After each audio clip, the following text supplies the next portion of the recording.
Hi, I'm Tony, and today we're going to learn how to free motion quilt. I'm going to be using Quilt Sandwiches, so make sure that you get your quilt sandwiches together. You put a whole bunch together. You want to make sure with your quilt sandwich that you put it together exactly like the quilt that you eventually do want to quilt. So same exact fabric, same exact batting, same exact thread and needle. This is important. That way, if you have any issues, you can switch it up on your practice before you get to your main quilt that you do. Make sure when you baste your sandwiches, do them the same exact way as you've basted your quilt. I'm a pin baster, so I've pinned everything here. And so whether you pin baste, whether you spray baste, or whether you needle and thread baste, do that with your sandwiches. Trust me, it will save you time. During the video, I may reference a lot of tips, techniques, tricks. I do want to make you aware of this fantastic book that is called Color, Thread, and Free Motion Quilting by Terry Lucas. It is a free motion quilting Bible. It is amazing. Whether you're brand new to free motion quilting or you're an experienced person, okay, I just picked this up and I learned so much just from reading through this thing. It's amazing. You definitely want to take a look at this book and have it in your back pocket. So some of the tips and techniques I'm going to talk about probably are in this book. Let's be honest, they're in this book. But there's going to be a lot of things that I can't cover in this basic tutorial. So the point of this video is basic. Let's get going with free motion quilting. Let's get you started and comfortable doing it. And then when you're ready to move to the next level and designs and everything else, books like this will help you out. So let's get to it. The first thing I want to talk about is, can my machine free motion quilt? This is the question I get most often about free motion quilting. It isn't a very simple thing of, can your feed dogs drop? But that is the number one thing. The definition of free motion quilting means that there's nothing being pulled into the machine. Normally when you're sewing, these feed dogs down here are grabbing at the fabric and pulling it through. What we need to do is make sure that doesn't happen, so that as you're sewing, you control where it goes and how it goes. So you need to drop what's called drop the feed dogs, which basically means you take these teeth that are right here and you bring them down so that it can't grab anything. If you don't have that ability on your machine, the answer is absolutely no. Don't even try to free motion quilt unless you have a professional with you at your machine that can help you figure it out if it's possible. Now, just because your feed dogs drop doesn't necessarily mean it could free motion quilt. The CS6000i that I use for the straight line quilting tutorial, that can't free motion quilt. It says quilting feet and everything on the box whenever you buy the machine. However, I did try to drop my feed dogs and free motion quilt, but for some reason those feed dogs kept jumping up and grabbing it even when I dropped it down. So always practice on a sandwich before you go to your quilt to see if you can free motion quilt on it. Now, your feed dogs can be dropped a couple of different ways. This machine I'm going to be showcasing today is the Nouvelle 1500S by Brother. It is what's called a high-speed straight stitch machine. If you have a high-speed straight stitch machine from any manufacturer, that is a free motion quilting machine. It's meant for free motion quilting. It's not meant for high-speed piecing. It's meant for free motion quilting. So yay, you have a machine. Now this machine, again, has a single stitch, straight line. That's it. That's all it's meant to do. Now on here, on this side, there's a little turny knob that's on the bottom with a bunch of little things that say where the feed dogs are. Mine is all the way to the left, so it looks like the feed dogs are all the way down, completely down. Take a look at your manual if you don't know how. There are some machines where there may be a bar right here, a switch to pull. Some machines, the pull will be over here. Some will have a button. If you have a fancy machine, it's electronic, you may have a button in your menu to drop your feed dogs.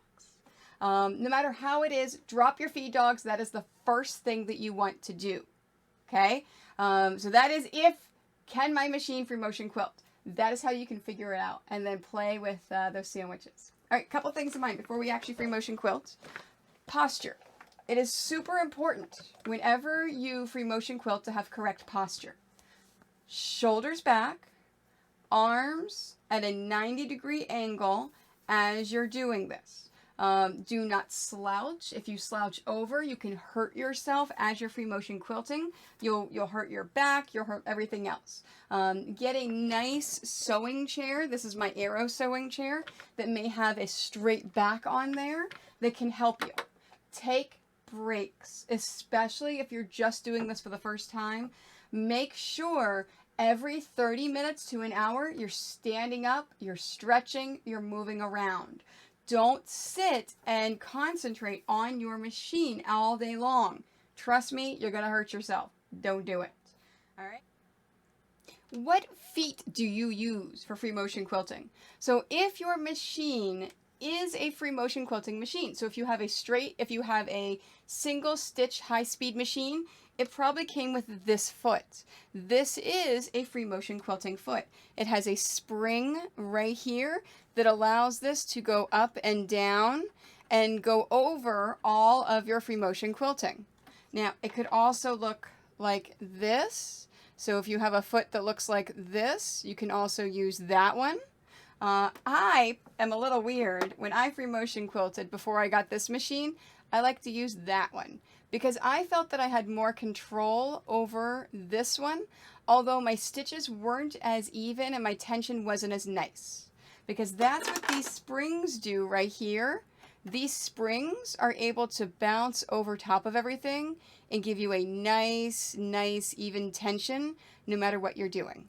All right, you've got your foot. Now let's go on to gloves. Why do we use quilting gloves? So quilting gloves are a great way to really move around this fabric. So take your sandwich that you've already created and put your bare hands on here and then move this around. You'll feel that your hands will start to slip a little bit and you're not going to have 100% control. Especially with free motion quilting because we're literally moving this around into our designs of what we're doing. So gloves give us a better grip. You can use garden gloves in a pinch. So if you want a free motion quilt today and you don't want to wait for anything to come in the mail, go grab your gardening gloves. Make sure they're clean, no dirt. My personal favorite gloves are the ones from Swan Amity. So the Swan Amity gloves are really nice. They grip the fabric. As you see, there's no slippage at all. They're padded in here for extra grip so you don't have to worry about straining your hands. The back is made of golf glove material so it doesn't sweat. You don't get all humid and nasty in these gloves like sometimes you do with gardening gloves. The pinky and the ring finger on each side are free. That way you can feel, if you're a textile person, you can feel exactly what's going on with your tension and with your machine. And then the black parts are touch. So if you have an electronic machine that's touch sensitive, these black parts can actually be used for the touch sensitive parts on your machine. So it is a quilter's gloves for the new era. They're absolutely fantastic. So these are definitely what I recommend and the link is down below. Now, as you're free motion quilting, if you're having any issues with the tension, so if your fabric is looping along the top, the bottom, it's attaching someplace, you're having any kind of issues, I have linked a video down below that I have found really helpful to identify tension issues with free motion quilting. I mean, simple things like as your bobbin gets smaller, your tension could change because there's less thread being pulled on there. Free motion quilting can be a very finicky thing and it could be hard to understand problems when you're just getting started. So take a look at that video if you're having any tension issues, okay? Step number 1 from what I do for free motion quilting. You do not need to do this step. This is something that I do. Whenever you are quilting, you may identify problems that you have. My biggest problem is I tend to take the backing fabric. I don't pay attention very well. And the backing fabric I tend to fold under and then sew. Well, what happens then, this backing fabric is folded under. I'm now missing all of this part right here. So when I free motion quilt, one of the things that I do is I actually baste my edges. Now, I also find by basting my edges all the way around that it checks my tension of my machine. I am using white thread, by the way, that way you can easily see what I'm doing. It allows me to check tension.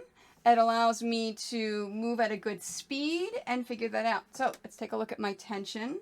Nope, that is perfect. I have perfect tension. So I'm just going to go all the way around, and I'm going to baste all 3 of my quilt sandwiches, and then I'm going to take the pins out of the edges that are holding down those edges of my quilt sandwiches, and then we'll come back. Don't forget, play with quilt sandwiches. Practice, practice, practice. The more you do something, the better you're going to get at it. Now remember that I said that our feed dogs are down. We've lowered them. That means that when I sew, see, nothing's happening. It's just sitting still. So when you move your quilt sandwich, you are the one that's dictating where it's going to go. So my presser foot, my foot pedal is not down very fast, but now it is. You control the speed by your foot, so you control your stitch length. You see how these are wider, and then all of a sudden, right here, it gets super, super, super tight. You can even see that in that camera right there. That is because I'm going slowly, and see really large stitches, really tiny stitches. So play with your sandwiches, going fast, going slow, moving all around. Just get used to how free motion quilting feels and how you are moving this. You can even just draw little hearts. You can put little hearts in there. Do little designs. Play with it. Feel how it goes. That's the whole point of a sandwich, is to practice and feel how it is. Now, whenever it's time to do some actual quilting. The biggest thing that I do is I practice with pen and paper. Terry, in her book that I referenced at the beginning, actually gives you some really cool designs in there and talks about tracing it before you doing it. This is key to free motion quilting. Every single person that free motion quilts that I know does this. Decide how you want it to look. Now, most of my finished quilts, I just do a meander. So I just kind of move all over and don't do a thing. That is meandering. I don't have a pattern. I don't have a design. I don't do anything. Stippling is kind of a meander, but it's pretty small in your stippling. So this would be considered a meander.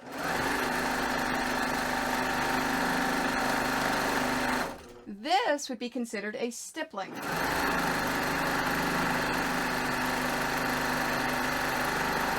See the difference between that? So I used to think those words were interchangeable. They're kind of not.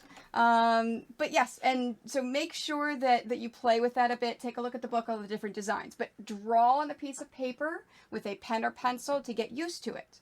Now, you notice how here I started and I stopped. I have a little bit of thread through here. You don't have to start at the end. You can start your quilting in the middle of your quilt.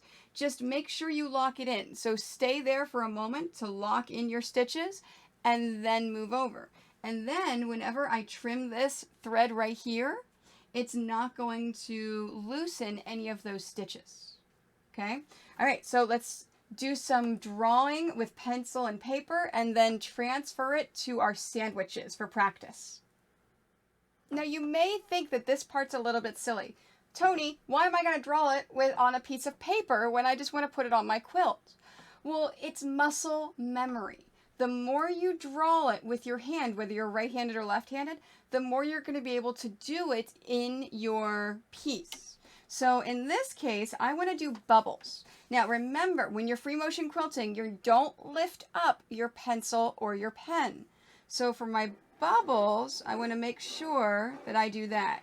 No, I don't like those bubbles. So let's go here. Oh, I actually like those bubbles a little bit better. So don't lift up your pen and you figure out how you're going to go. I think my bubbles are going to be that big. Now, you notice how the more I do this, the better my bubbles are going to get. So this area over here is what I started with because I wasn't quite sure what I was doing. And then you see how it got better. So the more you do it, the more you bubble. So it looks like I want to go opposites and then go back around. Remember, do not lift up your pen. Do not lift up your pencil. You can go back over your stitches. You can do whatever you like. Just don't lift this up. All right, so let's transfer this. Let's see how this is going to look. So now that my hand's used to these bubbles, I'm going to start on my end because that's just how I am. I like to work it on the ends. Whoops. My bobbin got loose a little bit. Oh, yeah, no, it didn't. I didn't pull enough thread through for my bobbin. All right, let's try this again. If it doesn't catch right away, you know there's an issue with the bobbin. So let's make sure. Yep, it caught. All right, so now let's put the gloves back on. Unfortunately, that's the only thing I haven't been able to master with my gloves on is the bobbin. All right, so let's do this thing.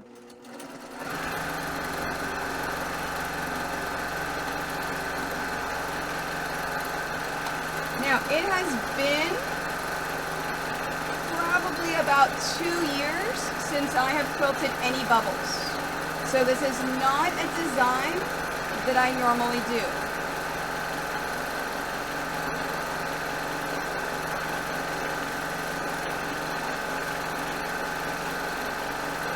There we go.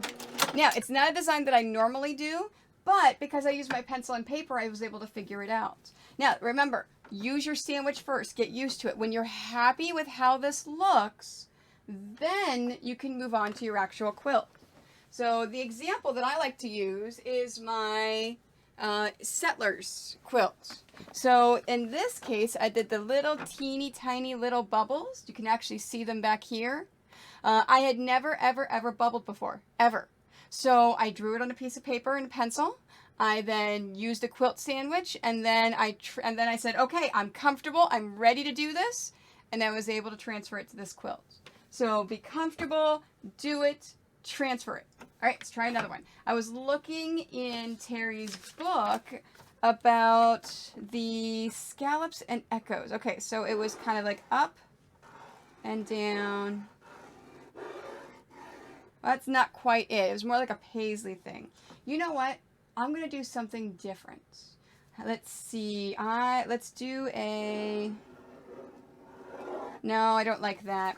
Oh, what about hearts? Let's put hearts all over.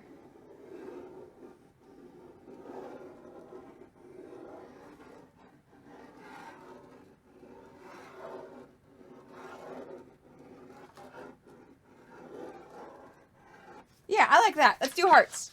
So that's what I'm going to put into my sandwich. So seriously, just draw it on a piece of paper and a pencil and then move it to your sandwich. Oh, bobbin again. That's one of the problems I tend to have with this machine as I finish. If I use the automatic cutter, sometimes it cuts that bobbin thread a little too short so that I have to pull some thread out before I actually do it. All right. So let's go back here. There it is.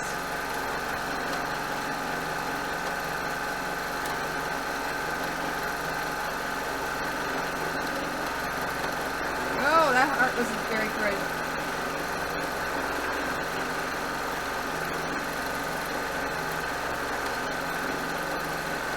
Yeah, I don't know if I would put this in an actual quilt.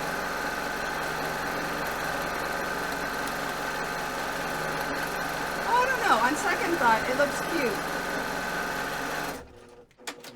What do you think of my hearts? On second thought, that could, in the right quilt, that could actually be really cute. And then, of course, there's the back with attention.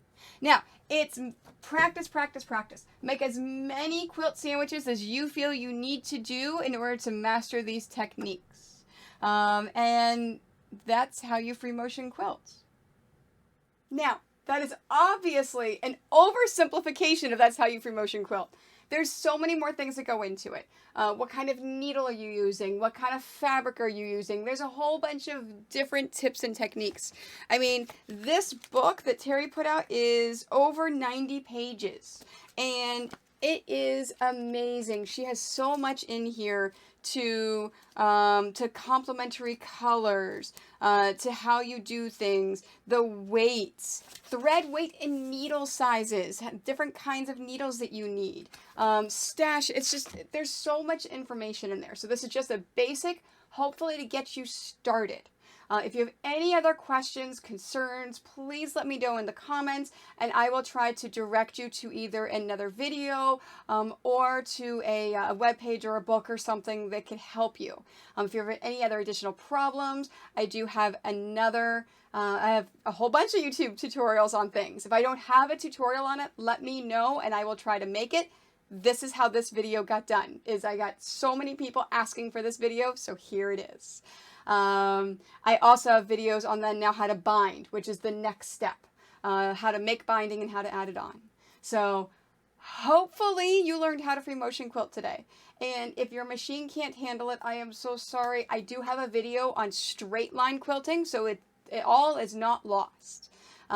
Please don't forget to like this video, follow my YouTube, as well as Instagram, Twitter, Facebook, Pinterest, my Facebook group, Quite Nerdy Quilters, and don't forget about Twitch, where you can sew while I sew live and interact with me.